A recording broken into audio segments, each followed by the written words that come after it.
missing someone.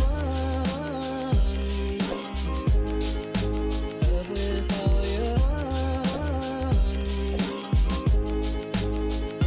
Missing someone. Love with heart. What's up guys, welcome back to my channel. So this week I'm going to do a transformational video for you guys that is going to demonstrate how I like to do a natural gray blending.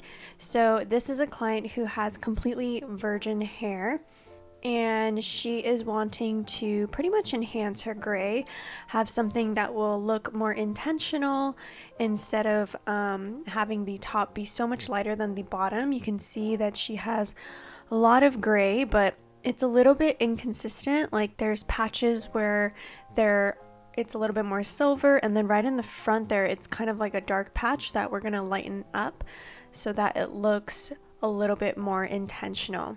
And then throughout the ends we are going to brighten that up as well to kind of have the ends match the top a little bit better. So for this technique, I am going to do a variation of like baby lights and very thin slices to create a very natural appearance of gray for her. So I am beginning to outline her hairline, and I'm going to do just a baby light. This way, when she puts her hair up, it gives a really soft blend between the color and her natural. She won't feel like or see any harsh lines, but also will feel like she has some color around the hairline. And I'm beginning my process with a fresh bowl of Blonde Me lightener, and I mix that 1 to 2 with equal parts of 6 volume and 20 volume. And then after that I'm going to just use 20 volume for the rest of the head. So generally a lot of my clients who ask for something that is more enhancing than changing their hair color, they really come in, I would say, about like every 4 to 6 months if I'm just adding in highlights and balayage like I am for her. So the maintenance on that typically is about 4 to 6 months. Sometimes I do have clients though that will come in a little bit sooner just to kind of brighten the ends or just around the face, or even just a toner in between the root touch-ups. So after I've just detailed the hairline, I only did one detailed hairline foil for both of the sides and the nape because I want it to be very natural and soft. I don't want it to be too bright or have her feel too blonde, especially since this is her first time doing a gray blending technique. I wanted to preserve as much gray as possible. That way later in the future, if she ever feels like she wants to add more, we totally can, but it's a lot harder to go back dark from over highlights than adding in more highlights later because she didn't feel light enough this time. So for the rest of the head, I will usually just do slices, and I like doing slices over a weave because I feel like a slice will give a really beautiful blend to where you can't see any lines or stripiness. Sometimes if you take a chunky weave, you can definitely see the chunkiness of it or the thickness and lines of the highlights, but if you do a full slice, it kind of gives a really pretty overlay on top of the natural hair and just blends really nicely. Like you'll never see harsh lines whenever you do slices. But since slices, you'll get the most amount of lightness of impact from your highlight, you want to make sure that you're leaving enough dimension in between your slices. So since she is wanting to do something a little bit more natural, we are going to be keeping our slices in the back here about like a little over 1/4 of an inch to 1/2 inch, and it just varies depending on how dark the section is. Also, as I'm slicing her hair, I'm making sure that my slices are very see-through and thin. This is going to ensure that I get a really even lift and I don't get any warm spots, because whenever you're doing any type of gray blending like this, you really want to stay away from warm spots. And some ways that you can get warm spots is if you don't saturate enough, or if you take a section that is way too thick.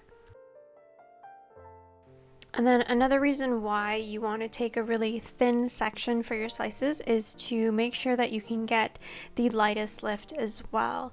So when you take thinner sections in the hair, you're able to lift the hair a lot lighter and a lot more even.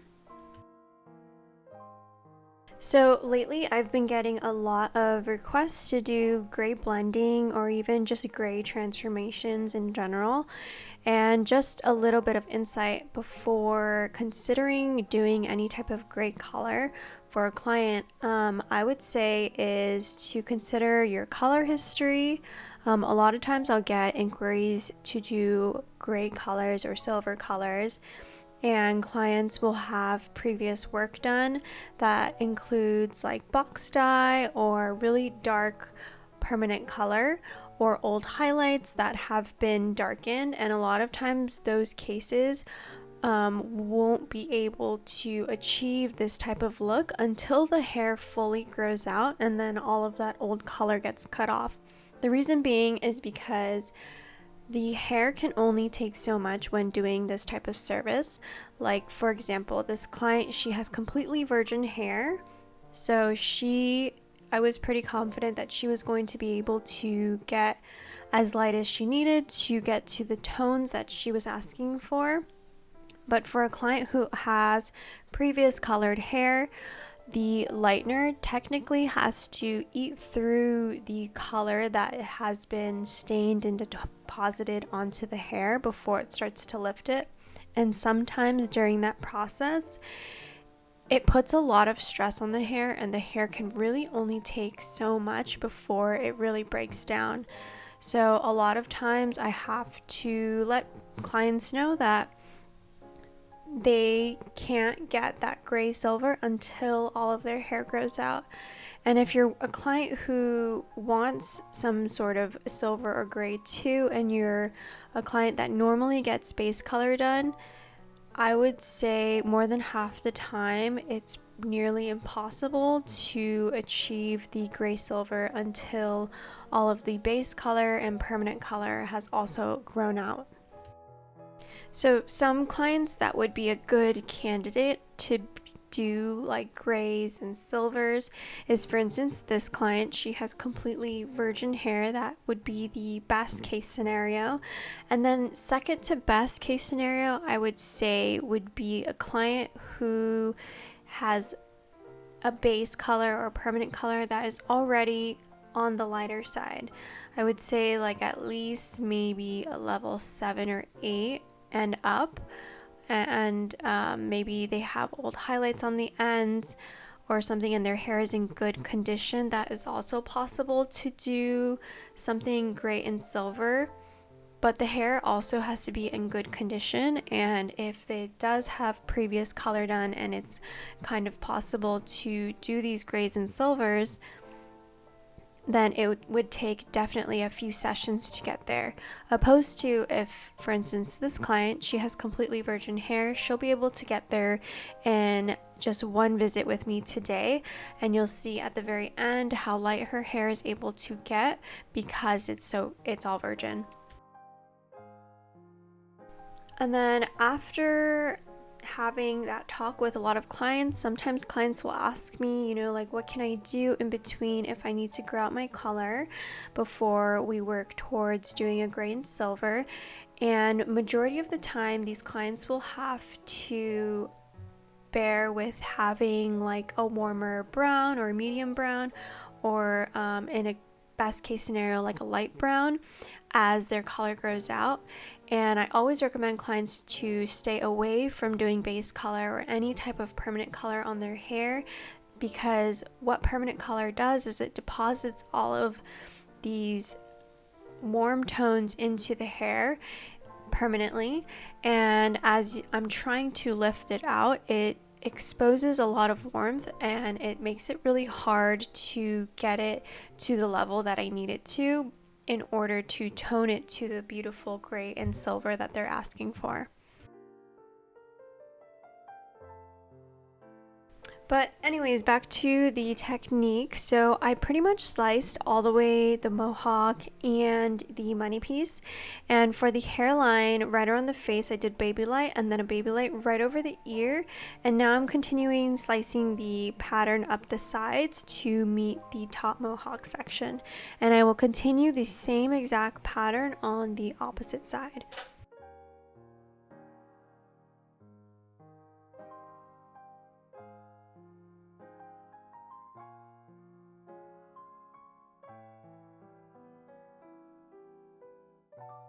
So I lifted my client to pretty much a clean level 10 for this color, which is really important because you need the hair to be light enough to even take the silver toner that we're going to be putting on.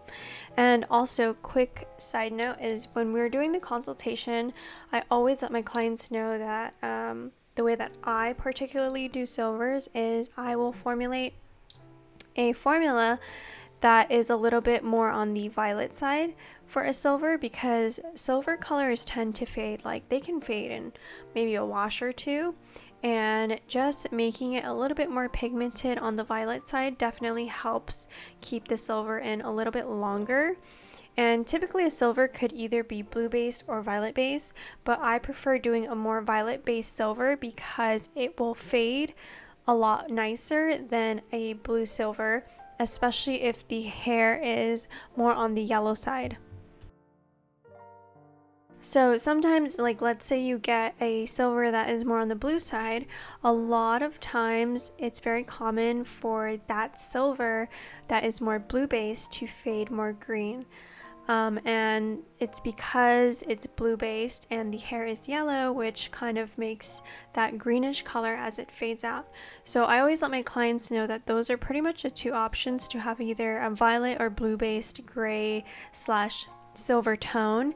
And I always recommend doing the violet based silver over the blue based silver, because it will fade a lot better, because as the violet washes out, it cancels out the yellow and you get a very beautiful brighter ashy blonde, or just something that helps neutralize the yellow rather than turn the yellow green. So right now I'm just pre-toning her with some purple shampoo. I like to do this for about 5 to 10 minutes before I do a toner. Just as like a pre-toner to any of my silvers that are trying to be super light. So now I'm going in with her toner. So for her toner, I am doing a demi-permanent for the root, which is an acidic color. So it won't lift her base or bump it at all. It cannot lift virgin hair. So her root shade formula is a 6-1, which is a level 6 ash, and the ash is more blue based, but it has some control in it, so it prevents the hair from turning green. And then after I pretty much base her whole head with the shadow root, I'm going to be going in with a silver toner. And I'm using the Pulprite Rapid Toners. I like to mix up the silver, violet, and moonstone to create a more violet silver. And after I apply the toner, I like to leave that on for about like 10 minutes. I check it and brush it and make sure that it's fully saturated before I rinse it all out. And once the toner is fully processed and I find that there is no more yellow and her hair looks beautiful and silver, I go ahead and shampoo the toner out with cooler water and then condition. Alrighty guys, so here is the finished look. So her color definitely came out more on the medium gray side, and you can see the slightest bit of violet hue. this color is definitely going to fade fairly fast, so I sent her home with some purple shampoo to help maintain this tone. So this is going to grow out super soft against her natural, and you can see it just blends and makes her gray pattern just look so much more intentional. If you guys like this video, don't forget to give this video a thumbs up, and as always guys, thank you guys so much for watching and tuning in, and I will talk to you guys next week.